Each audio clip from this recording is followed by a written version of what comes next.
সপ্তাহের দ্বিতীয় কার্যদিবসেও নেতিবাচক ঢাকার শেয়ার বাজার। ডিএসইর প্রধান সূচক কমেছে 7 পয়েন্টের বেশি। আগের দিনের চেয়ে লেনদেন কমেছে 84 কোটি টাকা।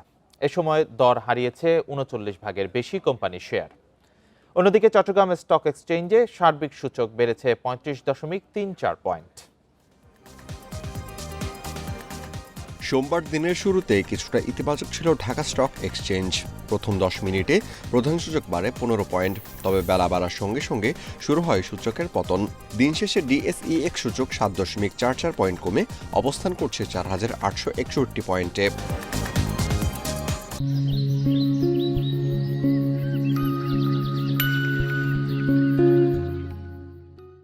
সূচকের সাথে ডিএসইতে কমেছে লেনদেন। আজ লেনদেন হয়েছে 309 কোটি 96 লাখ টাকার শেয়ার। আগের দিনের চেয়ে লেনদেন কমেছে 84 কোটি টাকা। হাতবদলে অংশ নেওয়া 390টি কোম্পানি ও মিউচুয়াল ফান্ডের মধ্যে দর বেড়েছে 142টির, কমেছে 155টির এবং শেয়ার অপরিবর্তিত আছে 93টির প্রতিষ্ঠানের।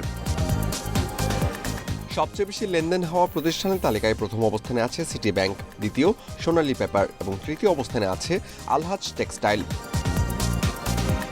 শতাংশের দিক থেকে দর বৃদ্ধির তালিকায় প্রথম অবস্থানে আছে প্রাইম ফাইন্যান্স, দ্বিতীয় সোনারগাঁও টেক্সটাইল এবং তৃতীয় অবস্থানে আছে বাংলাদেশ ইন্ডাস্ট্রিয়াল ফাইন্যান্স।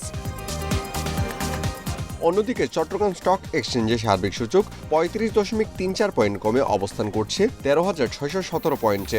লেনদেন হয়েছে 11 কোটি 99 লাখ টাকার share. Amirul Islam, independent news.